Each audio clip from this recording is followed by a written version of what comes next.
Good afternoon. My name is Michael Murphy. I'm a partner with ADAPTOVATE. My colleague Paula Nathwani, also principal from our team. We are thrilled today to be here talking about the hidden barriers to AI adoption, why your leadership, culture, and ecosystem are failing AI, and luckily, how to fix it. By the end of today, you'll have heard both of our jokes. That's one, and it gets worse. But we're going to dive right in. We want you to meet our friend Barb from marketing.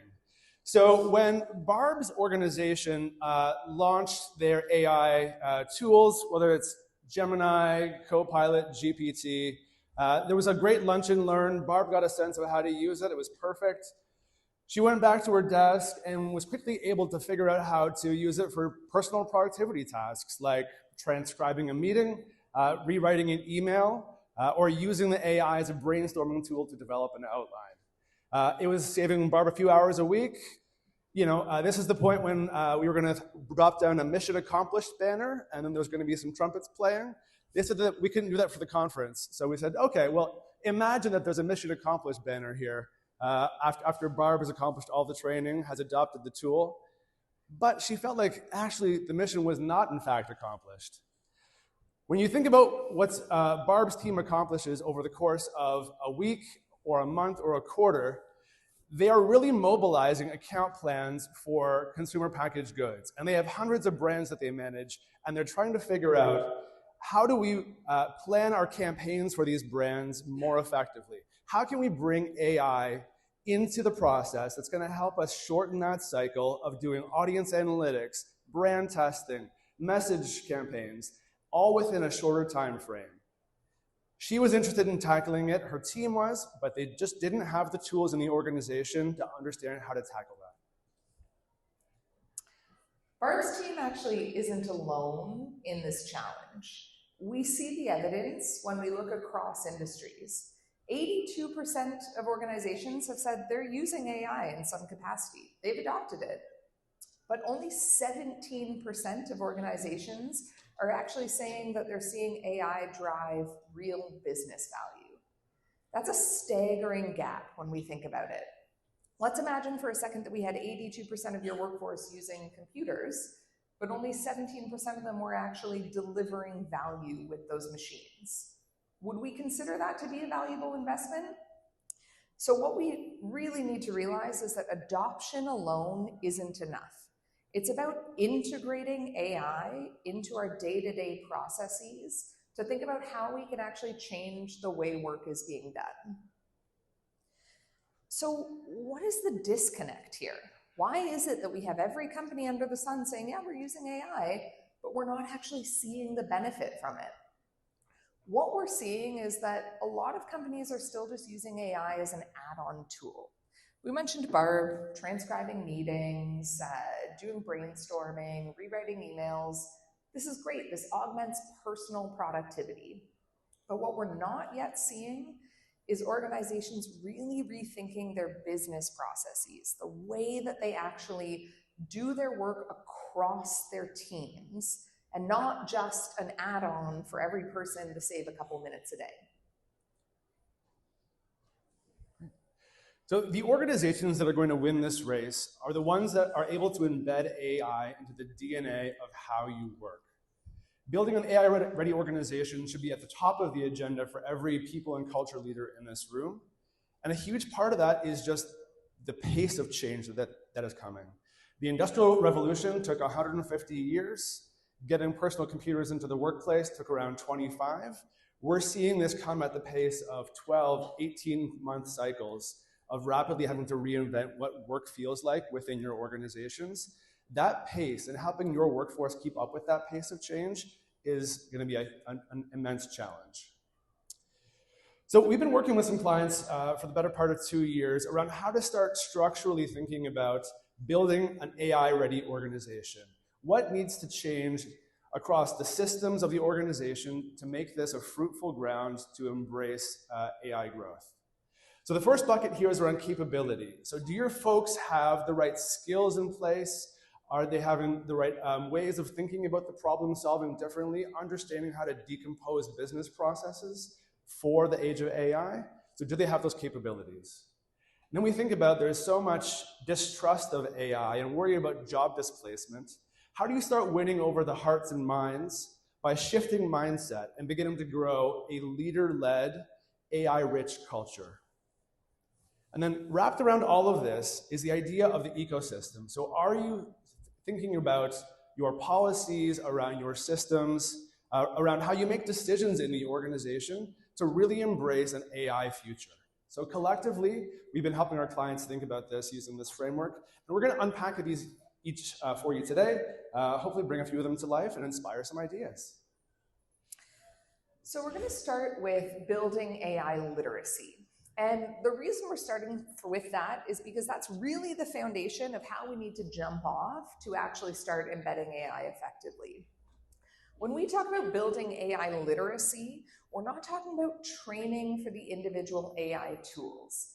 Because frankly, those AI tools, again, as Michael mentioned, are getting upgraded every 12 to 18 months. So if you focus too much on saying, here's a new tool, great, use it, and we're going to train you on it, and you'll get used to it, you're going to be missing employees having that fundamental understanding of what is AI, what are the elements that I need to understand about it, about how the prompts work, what makes a good prompt, what is it absorbing and deciding in the background in order to be effective.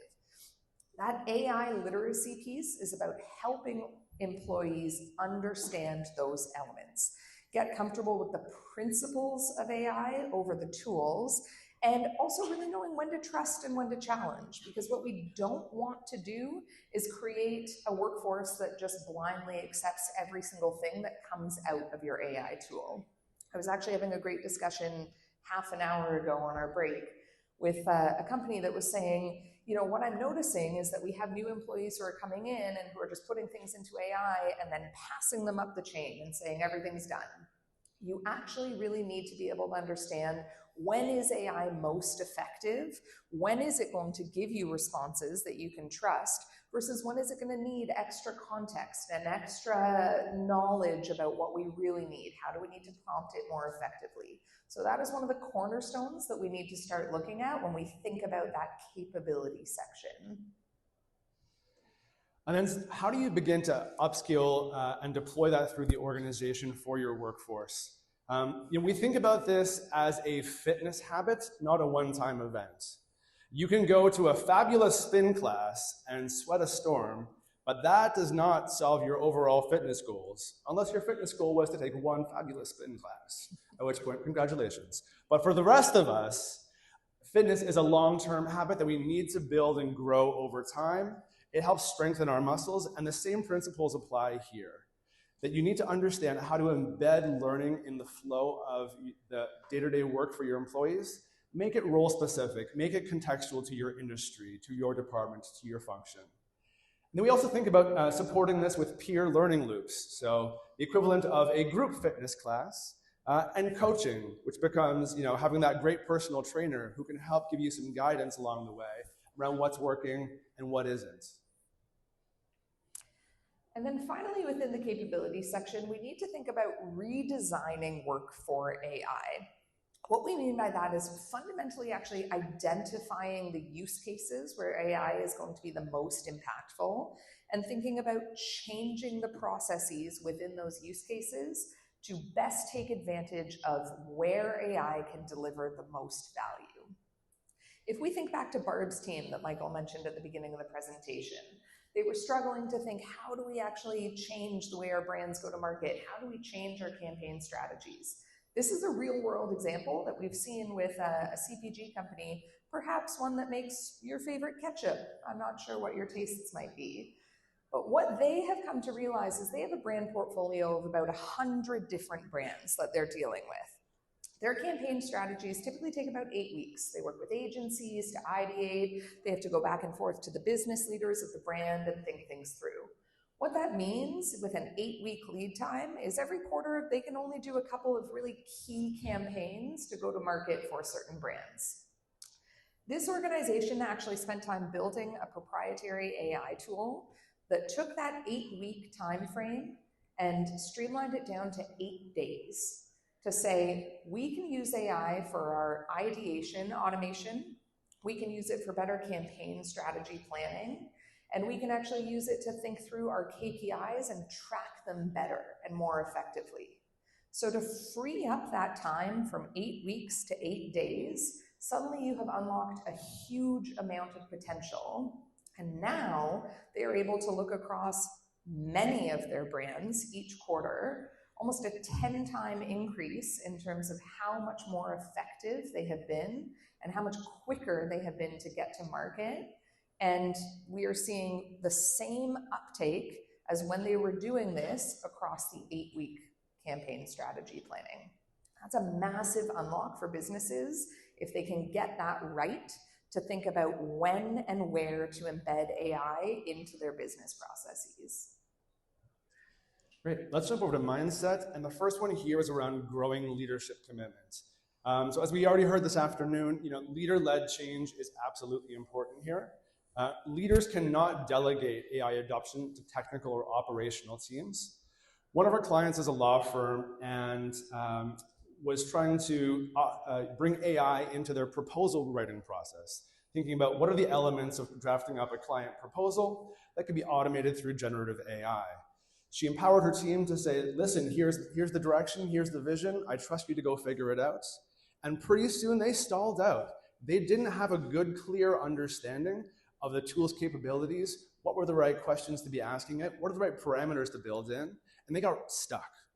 And so this leader had to roll up her sleeves and figure it out to understand what was underlying the tool. She had to learn it for herself before she could effectively guide and steer the team with the right probing questions, with the right scope to start in terms of piloting.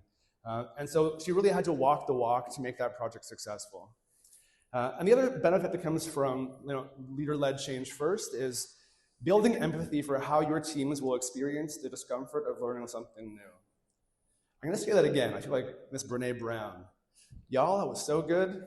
Build empathy for how your teams will experience the discomfort of learning something new. Alongside that comes this idea of nurturing a culture of experimentation. I think a lot of people here have heard, test and learn culture and the power of that. But truly, if you're not working with your teams and saying, it's okay, go try something. If it doesn't work, we'll all learn from that. If it does work, let's figure out how to spread it out across our organization. One of the key things that we see here, though, is tying back to that use case identification. Because what we don't want teams to do is face a little bit of innovation burnout. I think you've probably all experienced it where you've said, go try this, go try this, go try this. And if things continually don't get off the ground, teams can feel a little discouraged. They feel like there's no point in continuing to try something new. So by pairing this with really identifying those high value use cases and then saying, go try it. Let's test it out. Let's pilot. Let's start small. And then when you do have success, figure out a way to share that across the organization. Because one of the biggest challenges that we see with our clients is you have these pockets of people doing really, really cool things, but it just stays in these little pockets. And you have these little teams that are going off and people are saying, wow, yeah, this tech team is amazing and they're doing great things. But how to actually spread it across the organization, you need to develop a knowledge sharing mechanism. And so bringing those teams together and saying, this is what worked, this is what didn't. Here's why it didn't work, so maybe don't go down that path. And here's why it did work. So let's try that and let's jump off from there. That is really going to foster that grassroots excitement of saying, okay, AI is not just a random tech initiative. This can actually be used across all of the teams that we work with. Great. Let's think about incentivizing disruption to kind of shift mindset and begin to kind of bring hearts and minds along this journey. So traditional KPIs reward the status quo, but disruption is not going to come from playing it safe. Quite often on individual or team scorecards, people have a measure on there to say, we expect this team to produce X number of reports over the course of a month, or we expect an error defect rate below this amount. In the world of AI, those become, in a lot of ways, meaningless because AI is able to just operate at a speed that a human team cannot. And so how do we build a culture where people are incentivized not to protect their jobs, but instead to help reinvent them? So we had a client where they were looking over a course of 3 weeks to figure out what are our best use cases, where should we focus our energies to kind of get started on this AI journey. They are a chocolate making company. And so feeling very Willy Wonka, I got to walk the chocolate factory floor and shadow along some technicians as they went through their day-to-day to understand what are the process flows and where might we think about leveraging AI. And so working with the technicians to not say that we're going to eliminate you, but to help them have ownership over redefining that job, they said it would actually be really useful to be able to have a chatbot that we could have a conversation with to say, in this machine, we're seeing these breaks or these problems and these symptoms. What do you think that some of the fixes could be? And so we built them a chatbot to help think about how to augment and shorten the repair cycle time for those technicians in the chocolate factory. It was a fantastic day. Delicious chocolate, highly recommend. But bringing people along and giving them ownership is going to help get that buy-in. Let's shift over to ecosystem. So thankfully, it's not just chocolate factories that can start to think about this. It's every business that can start to realize AI is a business enabler and not just an IT experiment. So what we really mean by that is, in order to effectively do this, we've talked a lot about pilots and about leaders and getting things on board, but this idea of integrating it into your strategy means actually changing the way you do your operational planning and your investment cycles. Actually saying we need to talk about how we're going to embed AI right in as part of these cycles. The other critical piece that we see is this idea of cross-functional ownership. Again, I feel a little bit like a broken record when I say we don't want to just silo this over in IT, but truly I mean it. Because we have seen this happen time and time again at organizations where one team is kind of tasked with being the go-to-market team, the AI superpower team. They're going to figure it out and they're going to solve all of our AI issues.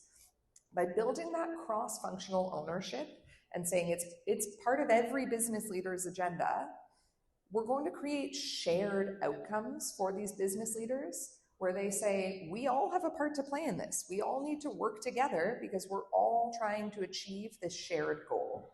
And so really building it into that process of planning and cross-functional ownership is going to be critical to get this off the ground. Great. So the next one up is deploying a blended workforce. So rather than thinking about AI as a substitute, consider how to weave AI agents into the tapestry of your workforce. So from a talent strategy, blending AI agents alongside your full-time workers, contingent workers, vendors as well, it can be a real augment because it's going to have the ability to focus in on certain skill sets and certain skill gap types that you may have challenges finding at the quantity that you need within certain organizations or kind of deployed geographically where you need that to be. So one of our clients in Europe is working with the UN and a number of government nations in Europe around some foreign aid programs. I'm not sure if you've heard lately, but foreign aid programs are not doing so great. And so they are struggling with both cost as well as a talent sourcing problem, finding translators to be able to staff up for the refugee arrival centers. And so have helped them build an AI tool that is locally maintained, that has all of the UN's processes built into this for when a new refugee arrives at the refugee arrival center. And they know what steps need to be taken in order to get food, shelter, clothing, and all the right forms that need to be filled out along the way. And this AI app is operating in any of the languages that are spoken coming in, able to operate in text, phone via Wi-Fi, or a phone call as well. And so it's creating more accessibility and the ability for the refugee arrival centers to increase their registration flow by up to 50% per site.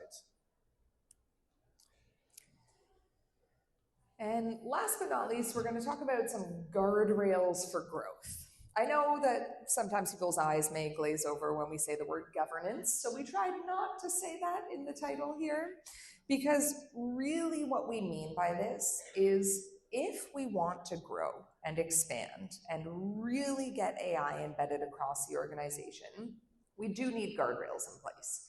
We understand that there are risks involved. We understand that companies may not even fully understand all those risks that are involved. But balancing oversight with the agility is going to be critical to really get things off the ground. That CPG company that I mentioned earlier, that pilot was a wild success. And they really want to scale it across all of their hundreds of brands portfolios. But they are running into some challenges because they have legal departments and risk departments who are kind of saying, well, what's going to happen when we put our data into this AI tool? Who owns it once these images get put in? Who owns the campaign strategy data? How is it going to be used to train other AI models? These are all valid questions that need to be answered. But what we need to do is start anticipating that these questions are going to happen. Because I'm sure everybody here in this room has had the experience where you have a really great idea and you go and you take it, but there's layers and layers and layers of approval processes that by the end of it, when you get through those, the idea has maybe been diluted a little bit and isn't exactly what you wanted to get off the ground. So starting to anticipate some of those blind spots and those blockers that we're going to face is really going to help you say, let's redesign some processes from the get-go so that we can really drive that growth and prioritize that while still balancing our risk. So risk management over just risk mitigation is really what we want to focus on. Fabulous. So we have thrown, goodness, a lot at you in 20 minutes and 42 seconds because precision is fun. And we want to not leave you kind of walking out of today not knowing where to start. Is it incentives? Is it governance? Do I start with training first? So a couple of ideas here. So letter A could be a rapid sprint to think about your ambitions, understand where you want to go as an organization, how far do you want to push the boundaries, and then think about some use cases. Where could we get started today that would immediately start producing some early wins, some initial business value that we can use to grow momentum? B, convene a coalition of the willing. I think we heard earlier it was talking about power users. Find those power users, bring them together in informal ways, start building those knowledge pathways so that you can begin to share lessons learned across the organization and cross-pollinate what's already working because you know that that's already been proven within your organization and probably good enough for now, safe enough to try.